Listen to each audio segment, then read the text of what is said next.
मंत्री उदय सामंत आणि राज ठाकरेंमध्ये अर्धा तास चर्चा। राज ठाकरेंसोबत पालिका निवडणुकांबाबत किंवा राजकीय चर्चा नाही। भेटीनंतर सामंतांची माहिती।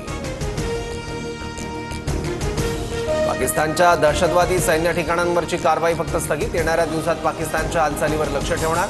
पंतप्रधान मोदींची पाकिस्तानला शेवटची वॉर्निंग।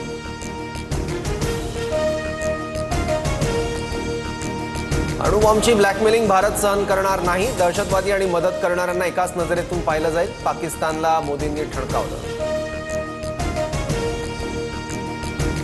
यापुढे भारतात दहशतवादी हल्ला झाल्यास सडेतोड प्रत्युत्तर देणार। दहशतवाद्यांची पाळमुळं शोधून कारवाई होणार। मोदींचा पुन्हा पाकिस्तानात घुसून कारवाईचा इशारा। भारत आणि पाकिस्तानच्या डीजीएमओमध्ये संवाद। कुठल्याही प्रकारची आक्रमक कारवाई करायची नाही। दोन्ही देशांच्या डीजीएमओंची हॉटलाईनवरून बातचीत। तर शस्त्रसंधीचं उल्लंघन होणार नाही, पाकिस्तानची ग्वाही। बेलगाम हल्ल्यात सहभागी असणाऱ्यांची माहिती देणाऱ्याला 20 लाखांचं बक्षीस। जम्मू काश्मीरमधील शोपियान जिल्ह्यात वॉन्टेडचे पोस्टर।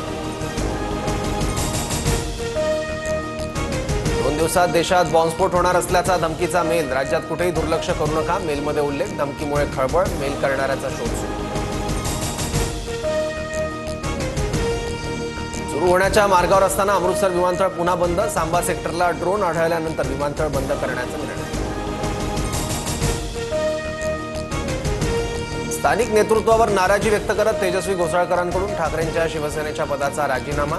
घोसाळकर भाजपमध्ये प्रवेश करण्याची शक्यता, सूत्रांची माहिती। एसटी महामंडळाकडून राज्यात लवकरच नोकर भरती केली जाणार। एसटी महामंडळाचा मोठा निर्णय। राज्यात 10 ते 15,000 जागा भरण्याचा निर्णय।